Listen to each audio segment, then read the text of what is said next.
We are back over at Springhouse Gardens with Richard Weber, continuing our conversation about some great ideas for planting right now, even though it feels like, well, winter, yeah. Let's just be honest. But it's a great time to think about planting evergreens for your garden, because you're in the house now for the next 4 or 5 months, you know, and it can be very gray and very brown and just kind of dreary.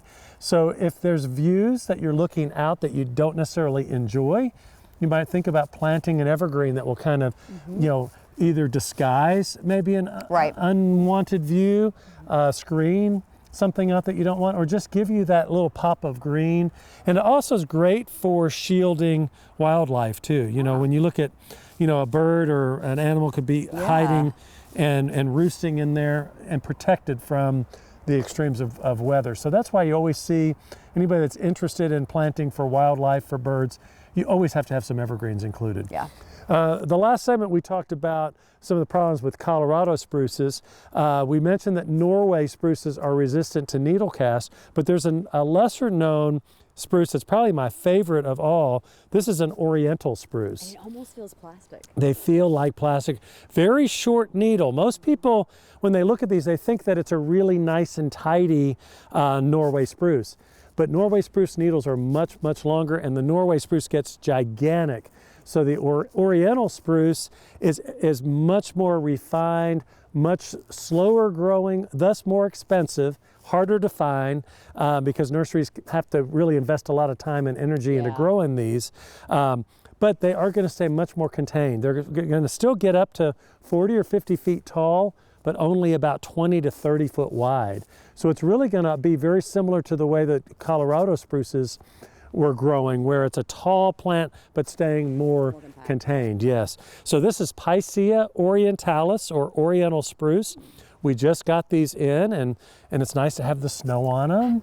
We rarely get this type of view. Yeah, but these are, you can find mature ones of these down at Lexington Cemetery, and in a lot of spots, 75 to 100 years ago, they were planted right next to Norway spruces, and you can drive through the cemetery down there on Main Street, and when you look for tall evergreens, look for the really more regal, neater looking ones, and then when you see the real open ones, those are the Norways. The nice tidy ones are the Orientals. I love them because they look like just a little tiny cute petite Christmas tree. Yeah, this tree itself, these are probably close to 10 to 12 years old. Oh wow. So when you see a price on an Oriental spruce, that's because somebody's been taking care of it for a while. Yeah. So, yeah. Is it okay to like put lights on this? Oh, absolutely. Okay, I'm just thinking, because this is just like this is like a kid size.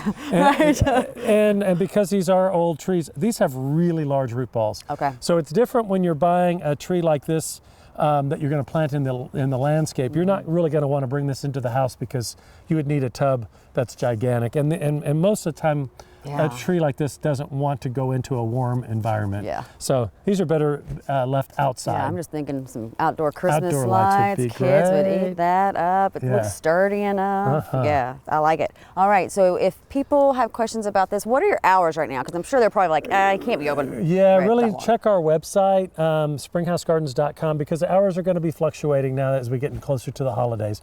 We are running our wreath workshops, which are sold out. I'm glad we talked about those early. They are sold out, but we are going to be here pretty much 7 days a week, but hours are different. So give us a call either at the landscape office at 859-224-0033, our garden center, 859-224-1417, or check our Facebook or Instagram or website. And I've been on those, so real quick question, is Santa Claus coming to town? Santa Claus is coming to town. That day is sold out as well. But he's still going to be here. Well, maybe we can just like view from afar. Yeah. All right, springhousegardens.com.